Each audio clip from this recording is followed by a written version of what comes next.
Good morning, everybody. Thanks for joining this session. We're going to be talking about the 10 most common mistakes made by growth teams. Um, Within my job, basically, I spend most of the time with our partners, user acquisition teams, their ad monetization teams, focused on how do we provide the best value around the processes they have and the methodologies that they use, focus on growth, and essentially that is translated into our product strategy. And within the last 6 years, I spent a lot of time with many different user acquisition teams globally. The company itself, basically, its focus and its mission is to deliver the growth engine for mobile apps, which is basically anything that is related to growing that app into a business after the app is ready as a product, whether it's the optimization process or everything that is focused on supporting the growth of the app and turning it into a business. Within the gaming industry, basically, this is how it looks like from a couple of weeks ago in terms of our market share. Specifically, this is within the gaming category, how many of them work with our technology. Basically, this is a good representation from the last couple of weeks. This is how much our platform has grown in the last couple of years. This is essentially how many users our SDK, our technology is reaching on a daily basis. This is on a monthly basis, almost 3 billion users. And essentially, what is driving the growth of our platform is the mediation platform, which for those of you who don't know, at the end of the day, most of you guys are running user acquisition campaigns. These campaigns are served to all those users that I mentioned, and there's a technology basically that decides that for each user that is about to watch an ad, who will be the entity that will be serving the ad and how much will he be paying for that ad interaction. And that basically is a product that is the core of the product when you think about the ad monetization perspective, and this is where the goal is to maximize revenues. On top of this platform, we have our own user acquisition platform that is also competing on these impressions. This is another good snapshot of companies that are currently using our technology, aside of the top 20, but this is another layer that we focus on, which is basically the top tier developers out there. Before I start with the mistakes, I want to start with a few minutes about the growth loop, which is something that we have developed to help us identify how the framework of growing an app looks like when you think about analyzing a certain app as a business, what exactly is happening in terms of the operational process of growing it from a 0 DAU to a million DAU app with the right monetization strategy and doing this profitably. And this helps us analyzing each app out there and also helps us with how we see the strategy of each of those businesses. Essentially, it's divided into 2 layers. One layer is your app itself, so how do people engage within your app? And the second layer is how do people engage with the app itself from outside of the app. So essentially, it's people that are outside there in the market, and the people that, out of those people, how many of them really engage with your app. And at the end of the day, once your app is ready and built, you start with basically bringing users into your app. You acquire them. You have users arriving organically, and this is when it starts. Basically, the users come inside your app. The second step would be basically monetizing them. So users come in. Your job is to monetize those users if you want to turn this into a business. And this is kind of where things sit, I think, in a simplistic way. For a certain group of users that arrive to your app, the next step would be analyzing how did they behave within the app. what was their retention, what was their ARPDAU, what exactly were the actions, what did they buy, what did they didn't buy. And this is true for gaming, for non-gaming, holistically. And based on those insights, you optimize for the next couple of thousand users that come in and decide on how to make the product better and how to improve the monetization strategy to maximize your LTV. For all those users that came into your app and all their actions within the app connected with all their actions in the marketing funnel, basically combining that data allows you to analyze all this process, understand from what you've seen from those users, wherever they arrived from, however they behave within the app, what should be your actions about optimizing the marketing funnel, where should you buying, how much should you be paying for those users, and what is the right strategy to really accelerate this loop and turn this into something that is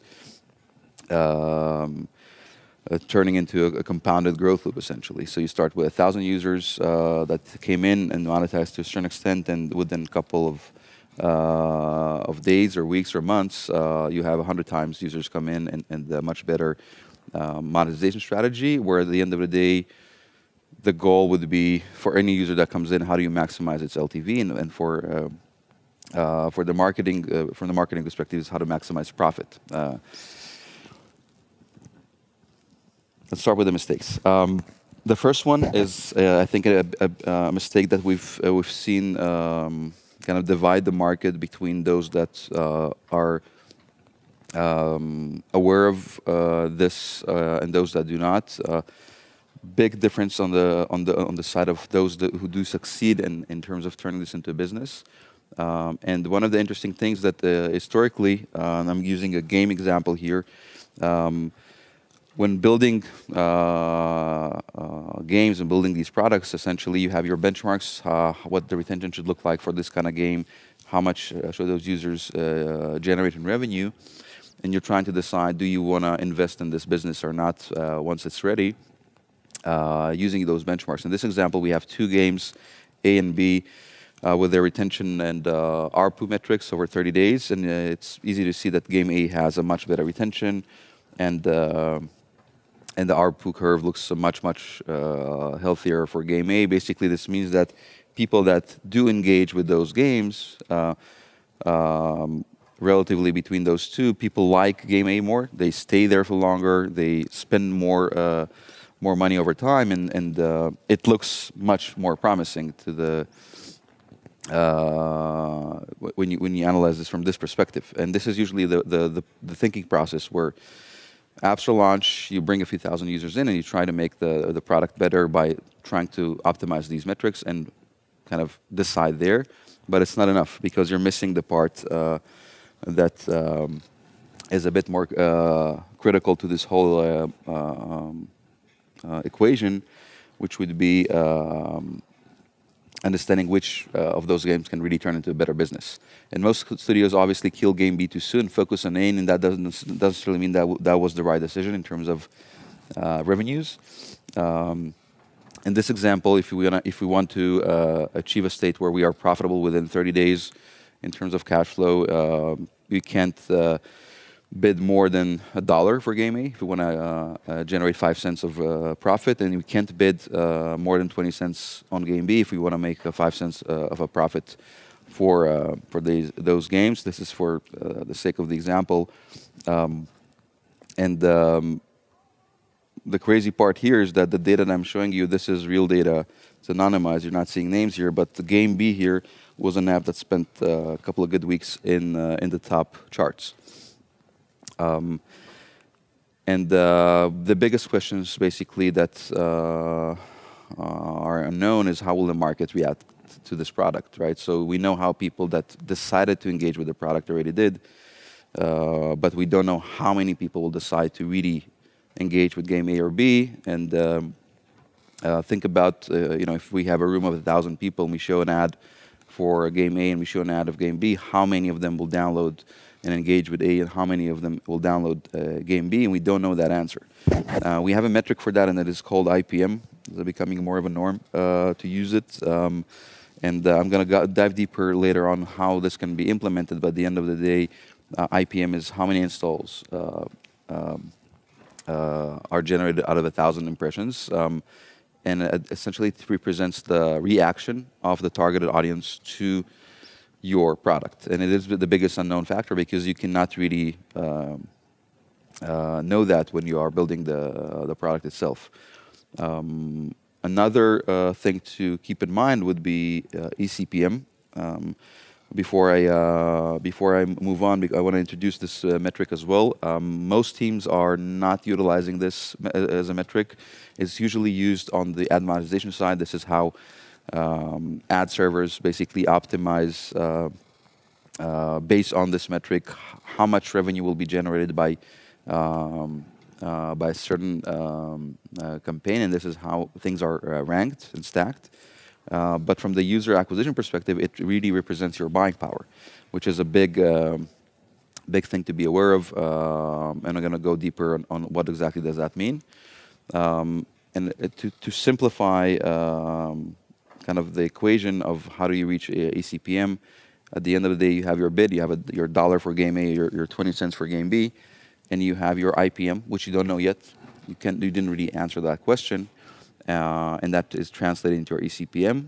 And then the question that basically that I think most teams are not really focused on answering is what is that eCPM and how do I really push it upwards if needed, and what does that really mean for answering the question, is that app a good enough app to turn into a business, or am I doing a good enough job within the growth team to turn this into a business? This slide is a bit unique. Basically, it represents, on the y-axis, is the share of voice of the potential impressions for a certain campaign. We have 4 lines based on platforms, iOS and Android, and different video products, video interstitial and rewarded video, which behave differently. And if your glass ceiling is whatever impressions it is, which would be 100%, in order to achieve that, you'll need an $80 eCPM. If you would like to achieve, if you have $10 eCPM, you're pretty much going to be achieving 50% of that potential, even though it's a much lower eCPM. Knowing exactly where do your campaigns land is critical to understand. So if your campaigns are in this zone in terms of eCPM, say $5 eCPM, you're going to be landing in basically 10% of your potential, right? So that's a result of your bid, which is a result of how you monetize, and that's a result of the IPM of how the market reacts to that product. And we call this the not marketable zone because this is kind of where campaigns go to die. This is where most of the campaigns live. So this is, we call this the marketable at scale zone. This is where the 6-figure a day spenders live, the high 5 a day spenders live. And this is kind of where's the healthy state of the campaign. There's another important zone that usually is overlooked by marketing teams, which would be the fun zone, we call it. It's called the fun zone, but this is not where you want to. This is where you want to land, but this is not necessarily where you want to stay. And one of the most interesting things that growth teams overlook is where can I actually drop my bid within my bidding strategy without harming the volume of those installs while increasing profit. In this example, when you look at this in this area, basically, if I have a bid of $8 and my IPM is 10, this means my eCPM is going to be 80. And if it's 80 and I land at the top right of this chart, I'm basically maximizing, reaching my ceiling of impressions, and whatever the result of those impressions translate into installs, that's great. Let's assume I have a 20% margin. It's going to be probably smarter to drop my bid to $4 and still maintain pretty much the same volume, just a bit lower, but my profit is going to be 5 times bigger.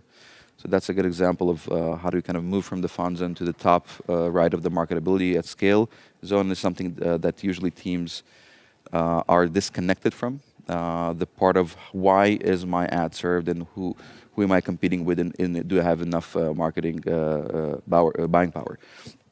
Back to the example. Game A lands here. Game A has a CPI of $1, not marketable. The reason it's not marketable is because of the ECPM. The ECPM is $5, and that's why it landed. It's a result of the bid. It's $1, and the way the market reacted to that app, which is the IPM of 5. And currently, the game is not marketable. It doesn't mean that the game is dead, but it means that you are not able to scale up your growth efforts.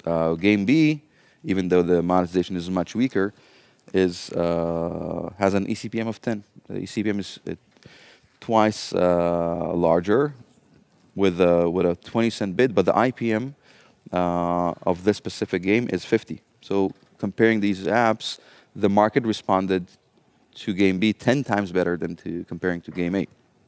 And that's basically, to close this conversation, is where not understanding how ads are being served and what is my buying power, and can this really translate into a growing business without really understanding how does the market react, is a big challenge. And this means that a lot of the Game B like apps that never saw the light of day might have been mistakes. This is kind of the first one. Wraps a lot of the things that I'm going to be talking as a framework that combined with the growth loop. I'm going to move on to kind of a faster pace with the next 9 top mistakes. Before I move on to some of the critical things, I think this would be more of a mistake that I think is a result of how many different types of channels there are, how many, I would say, maybe noise that is happening in terms of the amount of people that reach out to growth teams and try to sell their services and products. And there's a very big gap across all teams that we've met, where 90% of them, it's hard for them to distinguish between the different types of channels. And to simplify this, I'm going to use a few examples, and this might seem basic, but I would like you to understand not only what type of channel each is, but also what does that exactly mean for myself operationally. So the easiest example would be the Facebook app. The Facebook app on its own, with its reach and the platform that is built on top of it, is essentially a single app that you're buying on directly through a platform that is built on top of it. You're working with Facebook, and Facebook is the app, putting aside the Facebook audience network. And you know exactly where you're buying. You can see your ads. You know what is happening there, putting aside the magnitude of Facebook. But that's kind of the easiest example to use and to comprehend. You have ad networks, which basically are technology partners that their technology allows you to set up campaigns, and their technology integrated into other apps basically serves the ads. In this example, your relationship is with the ad network. The ad network's relationship is with each app, and in most cases, you can even know exactly which apps it is if the ad network is sharing the channel's apps transparently, and that network is developing the technology that serves those ads, that is integrated within those apps. So the relationship is basically a technical integration, a legal integration, a personal relationship, and you kind of one layer further from that. DSPs, which some, I would say even most teams kind of assume are very similar to ad networks, putting aside their programmatic capabilities. So whether it's a self-serve DSP or a programmatic managed DSP, the biggest difference between DSP and network, so that a DSP's technology is not embedded within those apps, but rather it's integrated within the exchanges. So the relationship is between the DSP and the exchanges, the SSPs that are showing those ads. And even though the same app names might appear, it doesn't necessarily mean that the DSP really knows if that is really the app, because there's no real direct relationship between a DSP and a certain app. Not legally, not technically, and most cases not personally, which even though things look very similar in the metrics and the dashboards, it does put things into a different context. And there's affiliate networks where basically campaigns are being set up. There is no ad serving technology. There's click servers, basically. And them having click servers mean, okay, I don't know how to serve an ad, but let me know when a click occurred. And the way it works is basically those campaigns are being rebrokered further to other entities that their job is to report to that affiliate network when there was a click. And those entities as well, most of them are affiliate networks as well. It kind of goes further away from you, where there is no direct relationship between you and the publisher. There's a big gap and challenge around transparency. And the biggest, I think, difference here would be, are they really serving ads? Can they really know if an ad is served? Because there is no direct relationship between the advertiser and a technology partner that serves ads. It's an unknown factor. And the reason you want to invest in understanding that is basically you want to know is if the channel is serving your ads, what type of relationship do they have with the publisher? Is it really deep enough to build a trust? Can a fraudulent entity access your campaign? At the end of the day, how easy it is to do that, I'm going to show a few examples later. Are you getting access to full funnel raw data? Usually it's the difference between self-attributing channels and non-self-attributing channels around the view and click logs. And between the DSPs, networks, and affiliate networks, it's around view logs because of the challenge of serving ads to an affiliate channel. What kind of transparency are you getting? Are you getting all that raw data? Are you getting the names of the sites that are driving the traffic? Are you getting as much as possible? And can you really trust that based on how it's designed? And as you've seen this graph on the previous slide, how kind of the ads are being passed through the ecosystem, is blacklisting really efficient, which is something that is, I would say, a big challenge for some of the channels. Measurement. Most teams lack some very, very critical measurement points. The easiest one when you think about the top of the growth loop, which is the marketing channel, basically in terms of measurement, you have measuring your views. So every time a user engages with an ad, measuring clicks, and passing all the data across those reporting points. One of the most basic things that are not being measured in many cases is impressions. In this case, you would see how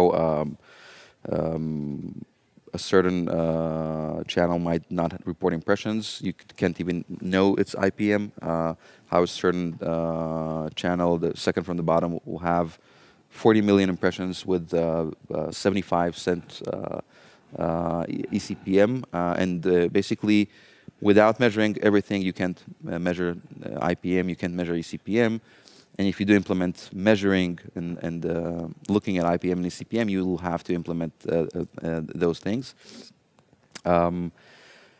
Within the app, the way the industry is built, at the end of the day, within those apps, there's the attribution measurement SDKs. They're measuring all the actions every time a user engages with the app itself, and the events configured internally within the app, and it's funneled basically to the attribution engine that decides where did those users come from, who do we attribute this to, and where do we write the data, and then either to the dashboards or the internal BI stacks for the user acquisition teams to kind of analyze, measure the performance, and make optimization actions across their user acquisition channels, their retargeting channels. And if the apps are also monetizing with ads, which I know a big part of you in the room doesn't, but the ads that you are hopefully buying are being shown on apps that monetize through ads. And think about this challenge from their perspective. Today, how much revenue is generated on the user level from in-app purchases? That's covered, just like for you guys. But it's not the case on the ad monetization perspective, and data is being aggregated and is not actionable. Think about it, if all your in-app purchase data was only aggregated in a certain report within the App Store analytics, how can you make this actionable for user acquisition? Measuring that on the user level and really translating that into something that is actionable, that gives you a full picture of revenue generated by ads and by from in-app purchases, really allows you to predict better LTV, combining those curves of how does revenue accumulate over time from ads, how does it accumulate over time from in-app purchases, learn deeper, build better models, predict the true LTV of the users that are coming in from a certain cohort. And at the end of the day, you see the insights of this full measurement cycle of I acquired a bunch of users from these couple different apps. How do they monetize within my app, and how much do they generate from ads, from in-app purchase? How does that look like? Is it really 90-10? In some cases, it can be 50-50. In some cases, it's going to be 70-30, and that gives you that level of depth. The importance of eCPM, which I mentioned before, I kind of touched the metric itself and this being your buying power, but what exactly you need to do and you can do and you should be doing from the UA perspective to optimize it to the right point is, I think, where this top mistake starts. If you're not measuring that, obviously you're not optimizing that, and then there's a lack of methodology around optimizing that metric. Mentioning again the IPM and eCPM, those two metrics are really important to add to your process, which means you need to measure impressions and you need to measure cost. And at the end of the day, the way it looks like from the eCPM perspective, your eCPM is $16. It doesn't matter if your bid is at 20 cents or $32, which is 160 times higher, as long as IPMs look like this, right? So with an 80 IPM and a 20-cent CPI, you're going to get exactly the same amount of impressions compared to an app with a 0.5 IPM and $32 CPI, which is something that is usually there's a disconnect on the user acquisition side from the CPI behavior and metric to the CPM of how ads are being served. Because CPI is perceived as the main lever to push my volume up, because it impacts eCPM, but that's not the only thing you can do. And then the question is basically, how do you push yourself to that zone where things are maximized as long as they're profitable? I'm going to be talking about creatives. There's great sessions here at MEU that will go deeper. I'll give just a few examples how critical creatives will be. The App Store optimization, which is usually overlooked from the user acquisition perspective. The focus is the keywords, making the flow healthier. But when you think about it, after people see your ad, they click on it, they show the intent to check out your app. There's a big step of the funnel that is not really measured and not really optimized as well, where people make a decision: do I want to engage with this app? It's based on the name, how it looks like, the icon, the videos, screenshots, star ratings, obviously, and there's a lot to optimize there. There's a big difference between the profitability of teams that figure this out and those that didn't. It can really move the needle. The app itself, obviously, once I decide to get the app and download the app, I will see the app size, I will see the permissions that are required, the content rating, and I might decide otherwise. So that's something that also is part of the decision within this IPM funnel from the impression to the install. In terms of measurement, obviously, I discussed this in the previous point, but you want to measure the full funnel. You want the full marketing funnel. You want to measure the full funnel within the game. You also want to measure cost. And because without cost, we're going to lost here in terms of eCPM, profit, ROAS. And that's basically something that I still see many cases where cost is being gathered in archaic methods. That's something that really can harm the velocity a certain team can work. Attribution, there's windows, which basically in most cases are not implemented in a way that the playing field is level across all channels. If you want to compare apples to apples and how the attribution model works and how exactly does that impact my decision making. If it's not a level playing field, your decisions are kind of skewed by design. The standard windows are 7 days for clicks and 1 day for views, but that's something that still is kind of over the place. The shorter your attribution windows, the lower yours going to be CPM. The longer it is, the higher. But there's a certain point that it's not really effective anymore and doesn't really represent the intent of the user, and that's why these kind of best practices are set. When I'm serving ads to millions of users, if I serve ads to people that already have the app installed in the past, it's something that basically is wasting impressions, right? So if out of the 10 million users, 1 million users already had the app installed in the first place, they're going to see the ad. They might come back to the game, which would be retargeting, even though it's not measured. It won't be measured as retargeting. But no matter what they do, they will not be converted from the ad server perspective. There's not going to be no conversion point. Basically, what happens is that you just push your eCPM down. So it's super important to implement negative targeting, suppression, exclusion lists when you basically turn on a campaign, which is all the historic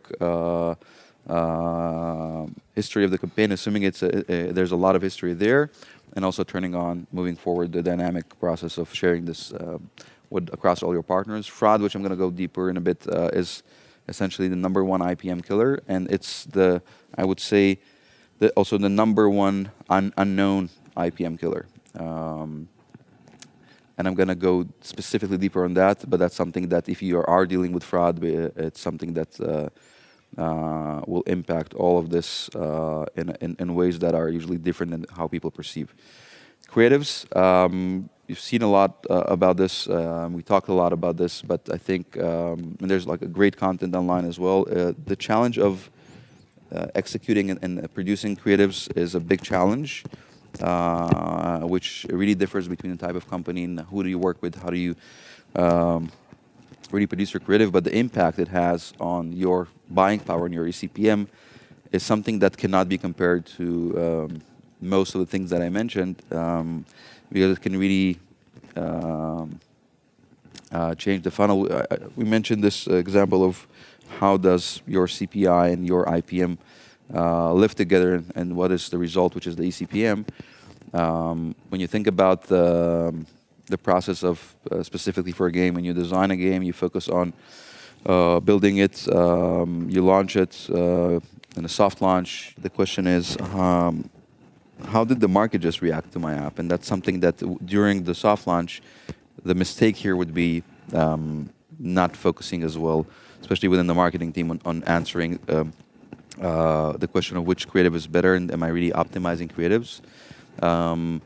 And this can really make or break the velocity and the chances that this will succeed and become a winning business. In many cases, much more than the product itself. So it's very hard to improve the product's performance, the monetization 3, 4, 5x. But when you look at creatives across the board with how things are optimized, with the initial creatives and then the result after a couple of optimization, there's many cases of 5x, 8x, 10x for the same audience, for the same product, just by using a different creative. It completely changes the marketing funnel and the growth loop. And this example, basically after optimizing the different creatives and finding the one that has a significantly higher IPM, that was the only thing that drove the success of this app after optimizing this compared to the previous creatives, driving this volume. So in order to reach those ranks, you need hundreds of thousands of installs a day. If you want hundreds of thousands of people to download your app, you're going to be serving tens of millions of impressions, hundreds of millions of impressions, and in order to do that, you need the highest eCPM. And in this case, it really achieved that, and this is what really drove those numbers. Thinking about creative specifically, I think another mistake is obviously not measuring IPM, but knowing what the benchmark should be. In this example, it's specifically games, but we can provide this and help you guys later on with with any benchmarks that you would like around the specific similar types of apps, whether it's gaming or not. And you can see the difference in terms of how the market reacts to different types of apps. The difference between a match 3, which is somewhat a popular game, to something that is hyper casual. It's 10 times more popular for the same audience of 1,000 people.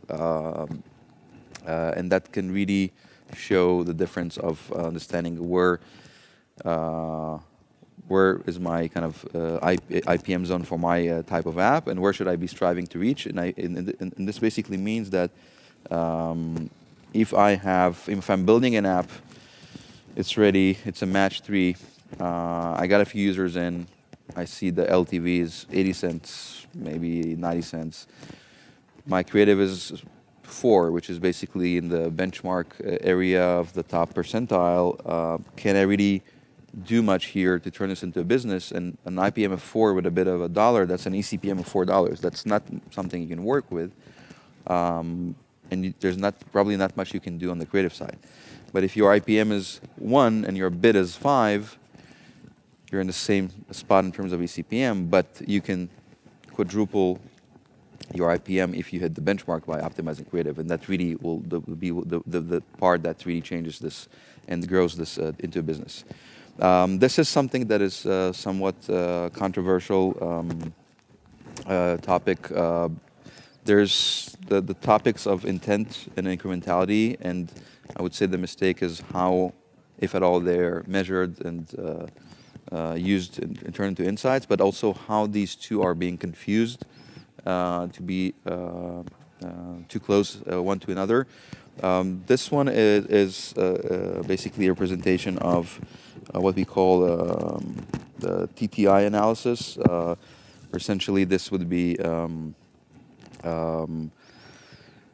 a good tool to analyze intent. What you see here is the distribution of time or for specific users, how long did it take them to open the app after they clicked on it. So as you can see here, it's very heavy to the left, where basically it means most of the guys that clicked that ad opened the app within the first hour or two. That makes sense. That's why it happened thanks to the ad, and that they deserve the credit. So the intent of wanting this product was very high, right? So people clicked on it, they saw the ad, most of them opened it immediately. The intent is great, it's strong, right? If the intent is weak, which makes it a flat line, it might point to some other areas that this is also used in, which is fraud analysis. If the intent looks weird, do users really see that ad? Is it real users? Is it really spread in a nice way, or do you see some anomalies and spikes that you cannot explain? And that basically is intent. And that's a great tool to learn how the intent looks like. Does it mean those users are incremental? Not necessarily.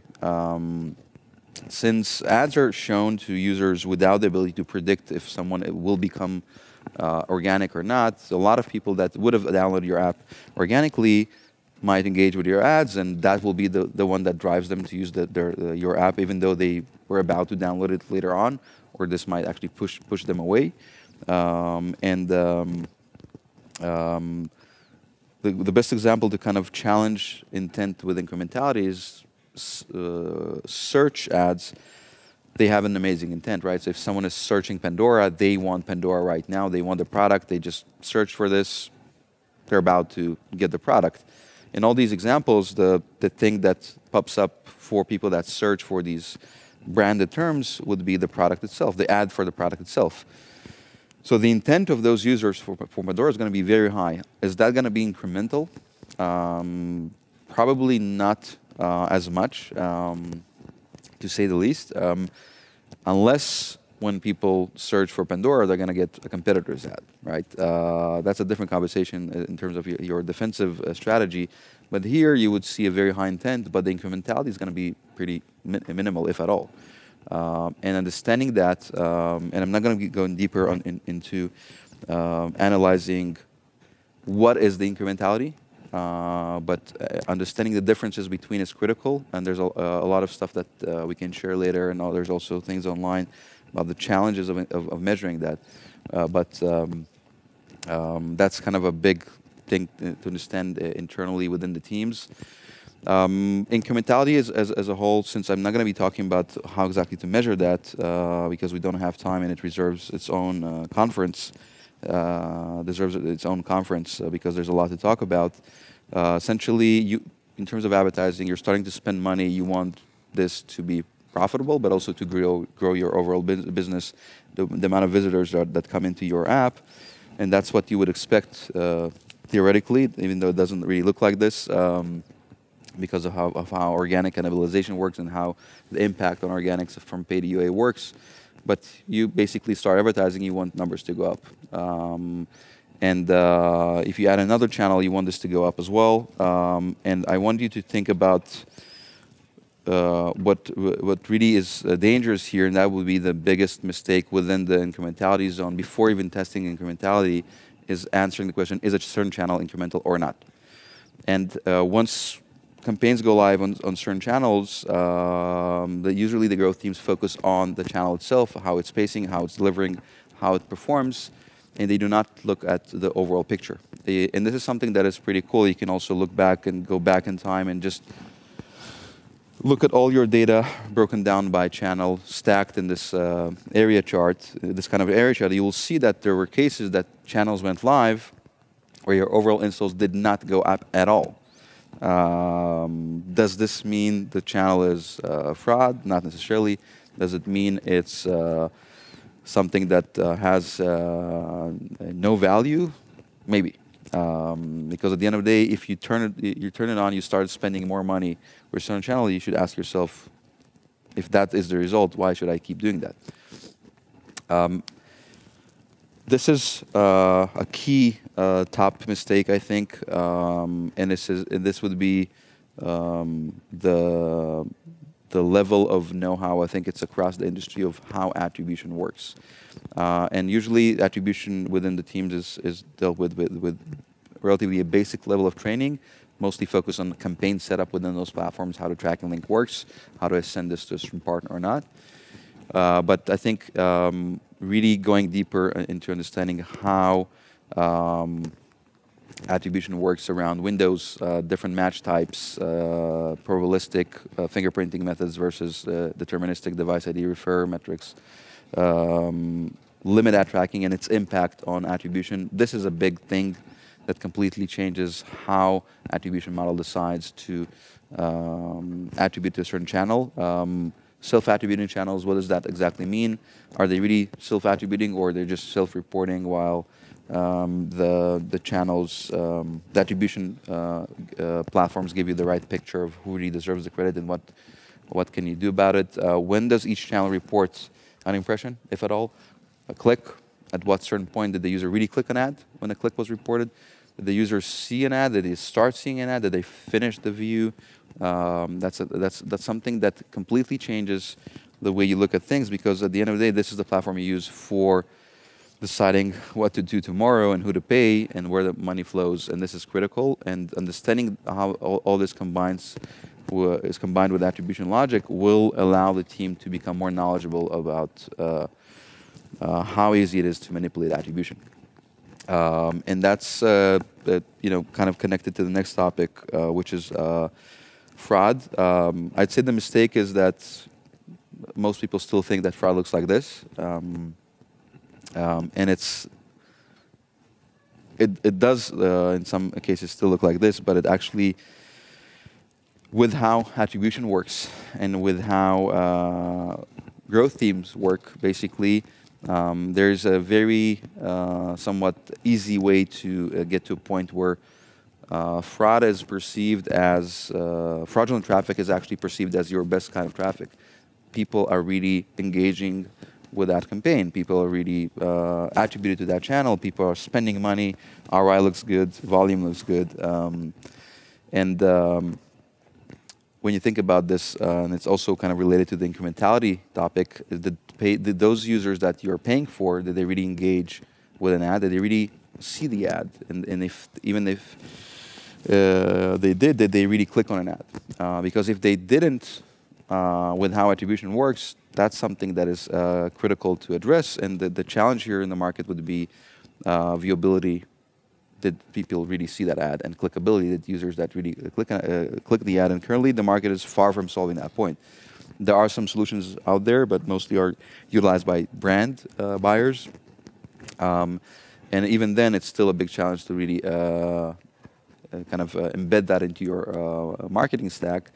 And you're kind of left with a state where the way the money flows, at the end of the day, if I'm a fraudster, basically there's two things that need to happen for me to get paid. There should be an install happening, whether it's fake or real. It can be any of us, a real install. And a click fired from my network should be the last click fired. And that's the only two things basically that need to happen, basically. And it's somewhat easy to achieve that state when you think about how easy it is to access so many devices out there, how easy it is to really get attributed to your organics.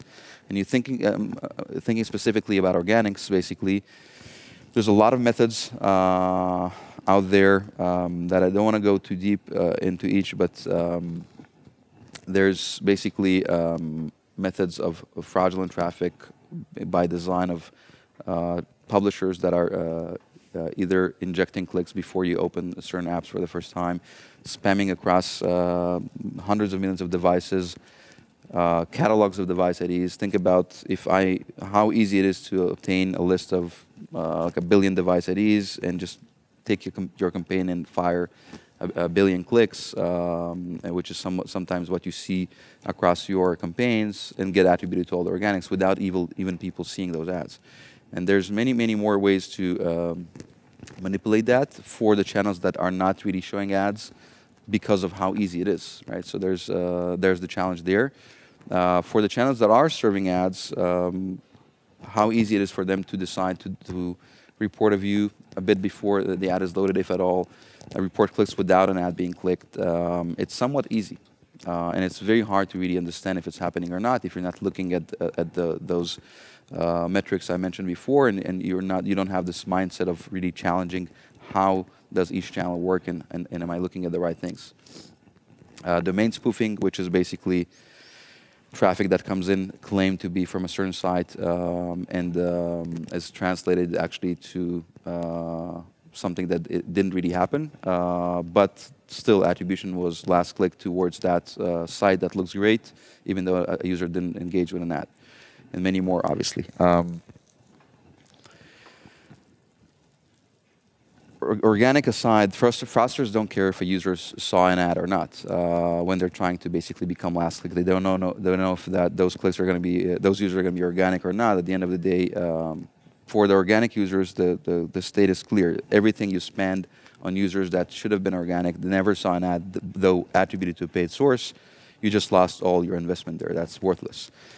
The impact on users that did engage with an ad and the channels that really serve ads and engage with ads is something that is usually lost in translation here.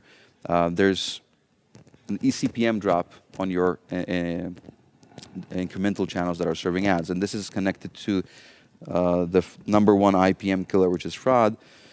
If I'm running a campaign on a network that is showing ads, and I'm running the same campaign on a network that is not showing ads, if there's an overlap between those users and that channel that is not serving ads and has access to fraudulent traffic, with the access that those publishers have to the same devices or device IDs, the channel that served the ad, converted the user,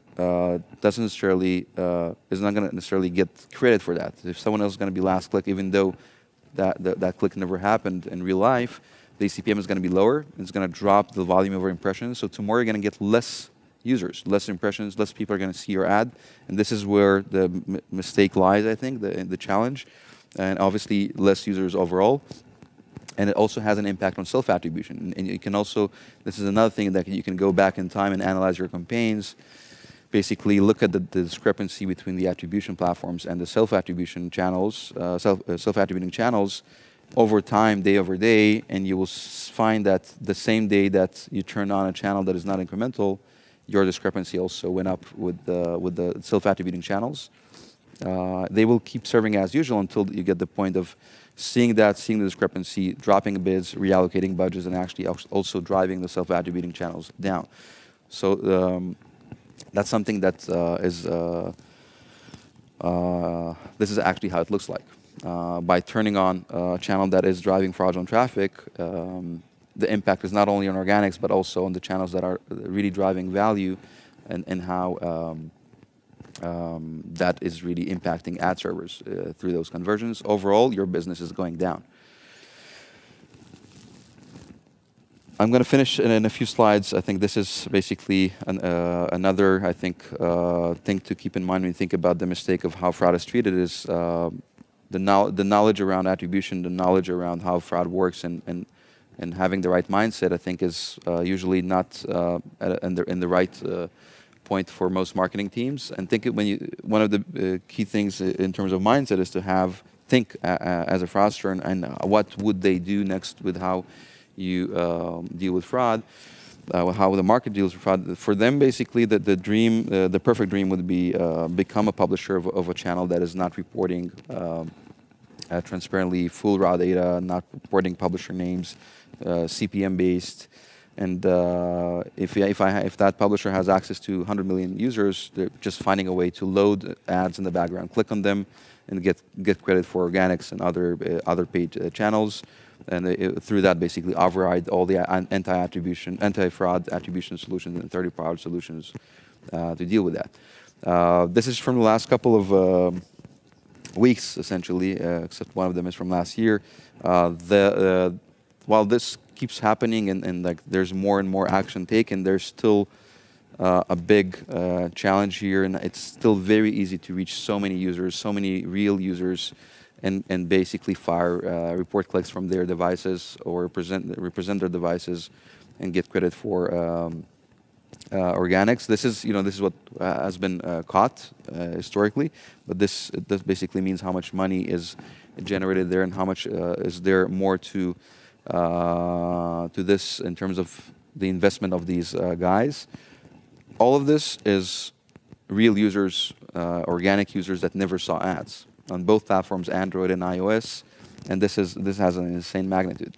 A couple of words about anti-fraud strategy. 30 seconds about this. So there's a lot of common anti-fraud tactics that I'm not going to go into, but basically there's the products that are either real-time by the attribution platforms that are really rejecting conversions in real time. There's other third parties that is more offline, which is a bigger challenge here because it's critical to have the attribution in real time sent to the right source. If you're doing this 3 weeks later, you're usually just recouping some money back. You're not giving the right sources its credit, which basically means your eCPM keeps going down on the channels you want the eCPM to go up and represent what's really happening. People still communicate thresholds in the I/O or in person per site, defining thresholds, more than X installs. If that happens, I want CVR above this, TTI to look like this and that. That's all nice, but I have never seen any of this really work because of the common and best practices of how fraudsters deal with anti-fraud tactics, with their anti-fraud tactics. Basically, it's very easy for them to set up hundreds of different accounts across dozens of networks and basically represent their traffic in very, very small buckets of traffic, mix different types of fraud under each site, pass popular app names even though ads are not shown and definitely not on these sites, and kind of rotate traffic across all those accounts to make things look easy. And this is, I think, one of the most dangerous parts. And this is where I'm going to finish this point. But basically, free UA, which is in many cases offered by channels as a start or as an ongoing process of, hey, here's 20% back rebate credit for next month, is not really free. It would have been free if fraudulent channels were only stealing organics, but the impact it has on other paid channels, as I mentioned before, will make this a very expensive strategy, even though that channel has not been paid. The impact on other paid channels is going to be detrimental. So when stacking things up, this is kind of the state you want to reach, is moving from the fraudulent state of the lack of incrementality to an incremental state of incremental channels. There's a lot of content online you can look up later going deeper on this, but this is a big topic that is still not solved. Last point, we talked about fraudulent channels and non-incremental channels, but for the channels that you actually do want to work with, that are showing ads, that are delivering ads, that do have the technology and the relationships, it's still easy for them as well to manipulate attribution, even though ads are served by inflating the attribution footprint. So one method would be playing around how views and clicks reported, but there's much more to that. In this example, which you can find online as well, basically, you can see that there's a big difference between channels, how they report clicks, and what makes sense or not, what eCPMs look like, what CTRs look like. Does it make sense that there's that many clicks more than others' channels' impressions? Does it make sense that 90% of people click on an ad? Does it make sense that I have an eCPM of $75, $0.75 with so many impressions? A lot will arise when you look at IPM and eCPM.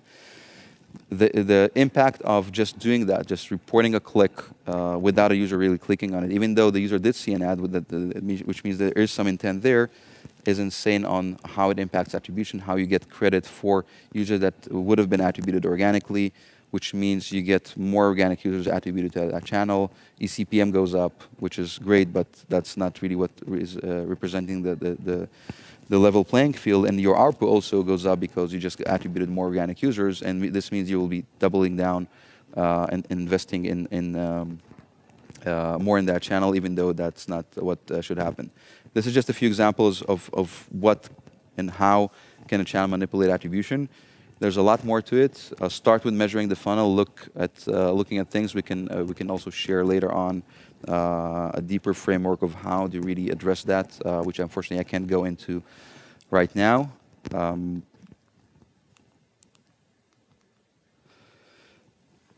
This is pretty much it. Thank you so much. Feel free to reach out with any questions you have. These are the 10 that we chose to talk about. There's more, and there's more depth into each. But we wanted to kind of throw the top 10 out there and hopefully give insightful pointers. Thank you.